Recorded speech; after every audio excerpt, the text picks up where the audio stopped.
নমস্কার প্রিয় দর্শক, আপনাদের সবাইকে নিউজ আজকে পর্দায় স্বাগত।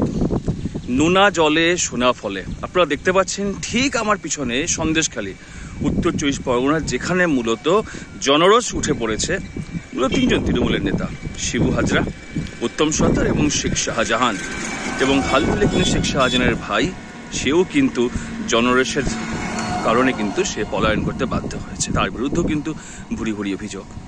এই যে বলছিলাম না যে নোনা জলে যে সোনা ফলে, দেখুন ঠিক আমার পিছনে দেখুন, এটা হচ্ছে সন্দেশখালী সেই ভেরি এলাকা যেখানে কিন্তু নোনা জলে সোনা ফলে, যেখান থেকে নিয়ে মানুষের কিন্তু ভুরি ভুরি অভিযোগ যে জোর করে জমি দখল করা হয়েছে, চাষের জমির মধ্যে ড্রেন করে বা খাল করে নোনা জল ঢুকিয়ে দেওয়া হয়েছে, চাষের ক্ষতি করা হয়েছে, জোর করে তাদেরকে ভয় দেখিয়ে জমি লুট করা হয়েছে, আরও কত কত কত কিছু। কিন্তু আজকে সন্দেশখালীর বুকে দাঁড়িয়ে একটা নিস্তব্ধতা, নজরে পড়ল শ্মশানের শান্তি। কিন্তু চারিদিকে শিবু প্রসাদ হাজরা জেলা পরিষদে গত পঞ্চায়েত নির্বাচনে প্রার্থী ছিলেন জেলা পরিষদের, তার নামটা কিন্তু বিভিন্ন দেয়ালে আমরা দেখতেই পেলাম স্পষ্ট করে। ভারী বুটের আওয়াজ, চারিদিকে প্রচুর পুলিশের সাজো রং, বড় বড় অফিসার, WBS পর্যায়ের।